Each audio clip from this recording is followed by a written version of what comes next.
Hello and welcome back to my channel and welcome back to another potluck wrap up. This is where I put all of the titles that I have read in the last month into this teapot. I pull them out at random so I have no idea what I'm going to be wrapping up before I start. I will say that the wrap up baskets are full once again. I'm going to enjoy the little ting and then I will show you inside this teapot because it is ridiculous. Disappointing. Probably because I rushed it, but disappointing. But anyway, inside the teapot, many books. Because I have a habit of rambling, I always set myself a timer of 20 minutes. So let's see how many books I can wrap up for you this month. August was a brief reading month. I had a couple of books that I really loved and a couple of books that I thought were shit, and then everything else was just kind of mid. I was yeah, it was just a bit of a pants month. There is a series that I am currently rereading from my childhood that I have not put in. Okay, I finished 3 of 5 books, so I want to just wait until I finish the series and then I'll put it in. But the first book that I'm going to wrap up of my August reading, although there are some in here from last year, is going to be Gemina. So already not putting something along here, but I read Gemina as part of a reading prompt. I believe this was from Becca's Patreon. Lizzie and I are both patrons to Becca's online Patreon and they host 24-hour readathons, and I think because of the Bookopoly thing it was like a chance card, so there were 6 books in there that I wanted to read and 6 books in there that Lizzie wanted me to read. Now Lizzie chose Illuminae for me last year when we were doing Middle-earthathon, and so Gemina came up when they picked again this time, and I'm sure given the opportunity they will get me to read Obsidio. Now there is no reason for me to not enjoy it. I did enjoy this. I actually enjoyed this slightly less than the first one. I felt like there were times when it was really dragging and trying to set up this relationship that I didn't really believe in, but I can see why people really like it. For me, I don't actively promote J. Kristoff books on my channel, and that is for my own personal reasons. I don't want to get into it. I've mentioned it before and I've mentioned why before, but he's just not an author that I want to actively promote. So I only ever read his books if they're gifted to me or if Lizzie's got one, because Lizzie will read his books, does like his books, but also doesn't really actively promote him either. So there's a bit of a balance there anyway. But anyway, yeah, I enjoyed Gemina. I think I gave it 3.5 to 4 stars. It was a really interesting sci-fi, not as good as the first one, but I've heard the third one is great. I may get to that in 2024, I may not. This is not a series that I'm tracking my progress in. I'm not that fussed if I don't finish it. So that's the first one. Let's hope the next one's a bit more... What was this? What was this motion? Anyway, here's hoping the next pick is slightly better. Because I'd like to, again, I just like being able to fill this top shelf of books to recommend to you, you know?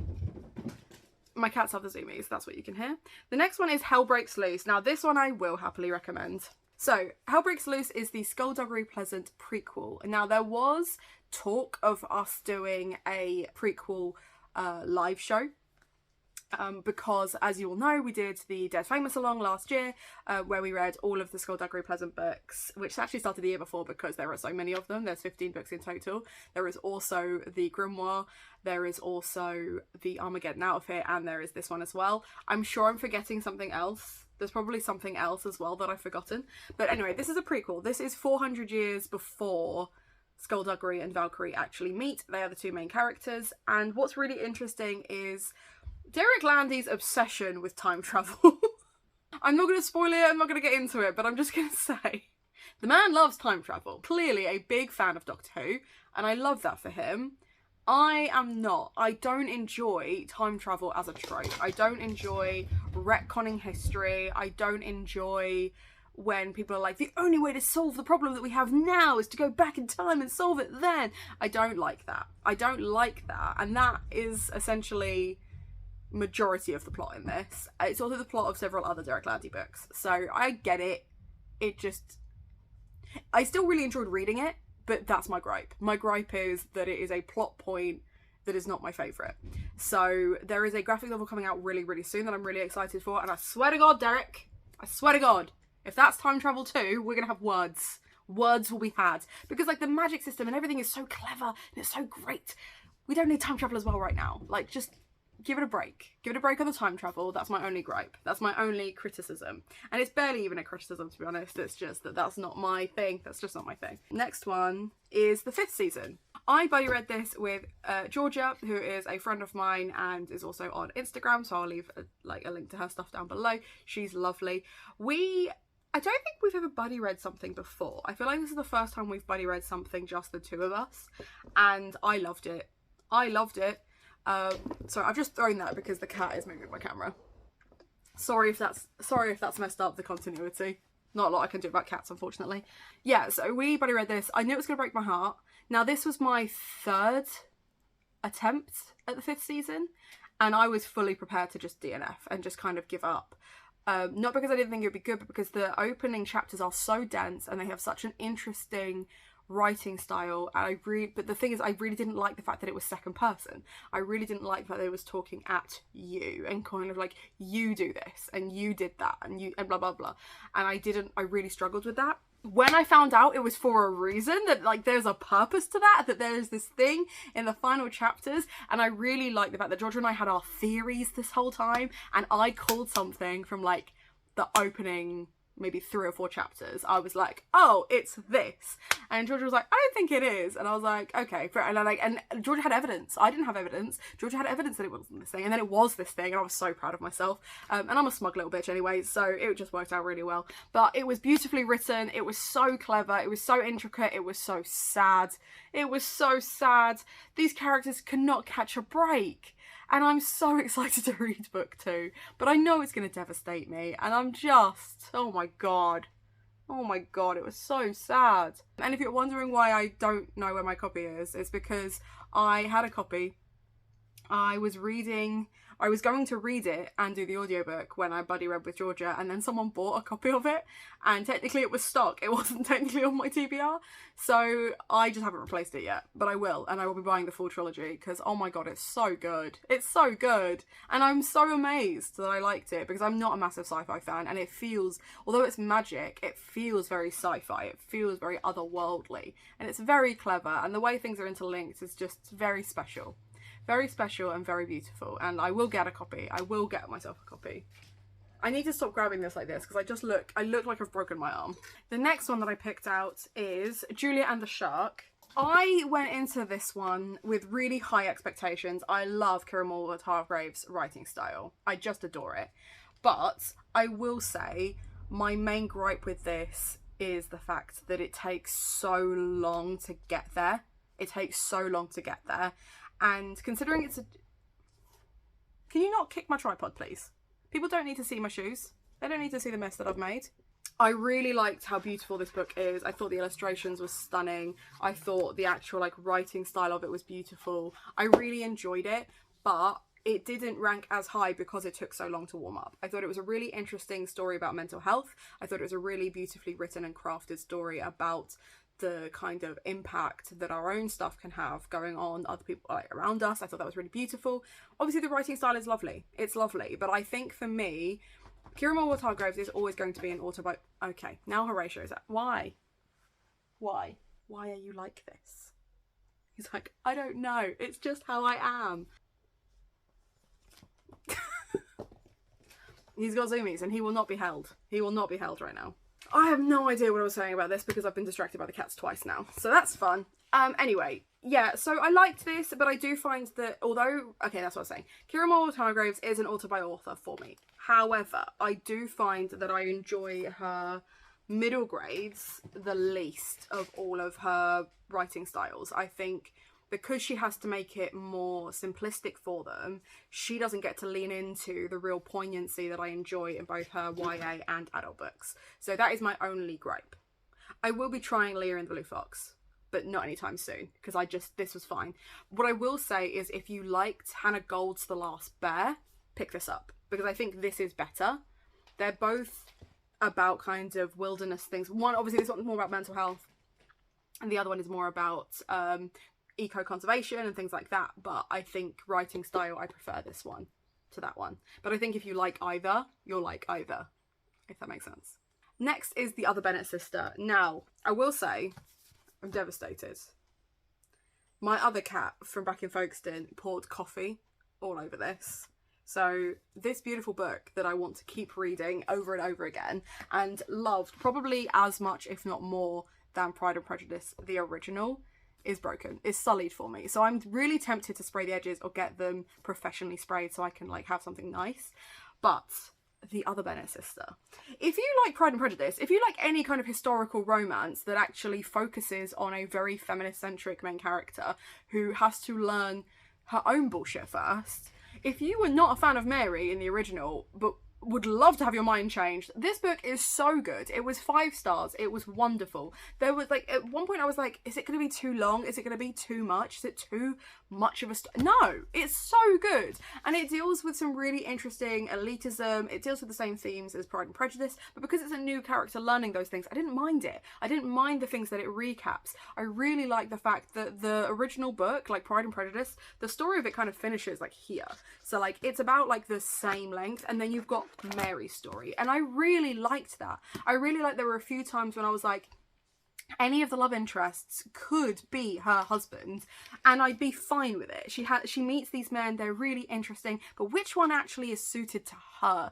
Who is going to benefit her? Who is going to bring something of value to a relationship for her, you know? I loved that. I thought that was really clever. I like the fact that this is one of the few times when Elizabeth Bennet isn't just seen as this like bitchy other character or this kind of really whimsical, sarcastic bitch, which quite a few of the retellings that I read really saw her as that. This one didn't. This one saw her as far more compassionate, but just finding everything effortless. And then when she starts to find things difficult, then she starts to empathize, because that's normal, that's human. Oh my god, it was so good. So I have been recommending this left, right and center for any historical fiction girlies, anyone who enjoys a romance. If you like Bridgerton but you want something a bit gentler, no one has ever said that. No one's ever said, can I have Bridgerton but more gentle? This is it, because it has the drama, but it's subtle. It's like an original Austen. Like, I would absolutely believe if you had passed this to me and said, this is the long lost novel of Jane Austen, I'd believe you, because it's so good and it feels so much like the real thing, and it has real like persuasion vibes. It very much feels like,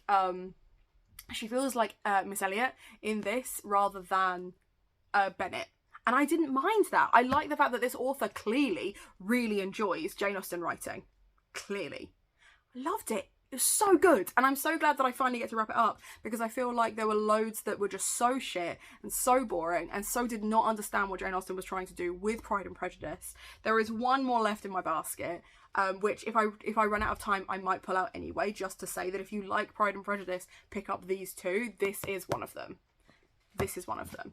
So yes. The link will be down below. Treat yourself. It's so good.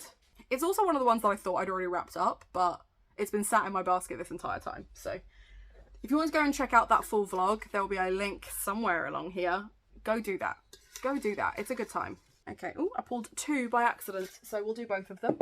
Okay. The first one is Family Law. Oh my god. Yes. Yes. Yes. Another beautiful book that completely understands how a family of sisters works, says she, who only has brothers. I loved this. I was sent this as a complete copy by Canongate along with all of their promotional goodies. I then did a vlog. Again, it'll be up here somewhere or it'll be down there somewhere. So good, so beautiful, really poignant. This, to me, was the pinnacle of nostalgia. And I was supposed to wrap this up for Total Bollocks for the nostalgia prompt, but then life got in the way and I wasn't actually able to make the live show at all. So I get to kind of tell you about that now. So the reason I would have picked this for nostalgia is it's split, it's not written chronologically. You've got 4 sisters, you've got their lives back in the Dominican Republic, and you've also got their lives now in New York. They're in their 70s, they've got their lives set up, they've got their families, but they have this nostalgia for their home that is intrinsically tied to their magic. And each one of them has a power of some description, except for one. I'm not going to go into that too much because I do feel like that's a bit of a spoiler, and I do think she does. I have a theory that she has a power, it's just not seen as a power in the same way that the others are. But essentially, one of them can taste whether you're lying or not, one of them has dreams about when you're going to die, and one of them has an affinity with herbs and magic and stuff like that. And it's really beautiful. It's one of those things where it's a really messy family. You absolutely believe it. It's so very authentic. And again, one of those authors where I am not surprised that Elizabeth Acevedo is able to cross-write from YA to adult, because her YA is so poignant and magical. I'm not surprised that her adult is the same. There are some authors that just can't do that. They just can't keep up. And yet this one, chef's kiss. This will be, I have no doubt that either of these two will be in my top 10 books of this year. I have 0 doubts. It's so good. It's so beautiful. If you haven't picked it up yet, do. Oh my god. And go check out that vlog, because I was really disappointed that half of my B-roll disappeared and half of my discussions of wrapping up disappeared. So it's a much shorter vlog than it could have been, because I could talk about this for days. It's so good. I will say, hands down, Pastora is my favourite character. Go read it and find out why. I have to be really careful when it's books that I love like that, because I'm really noticing there's a yellow theme going on now. I really need you to go and read it. So I have to be really careful in not spoiling stuff for you. Oh, I had the other one. Where'd the other one go? Oh. We're taking a nosedive. A swift left. Did not love this. And I feel like it's going to be controversial. Emily Wilde's Encyclopedia for Fairies.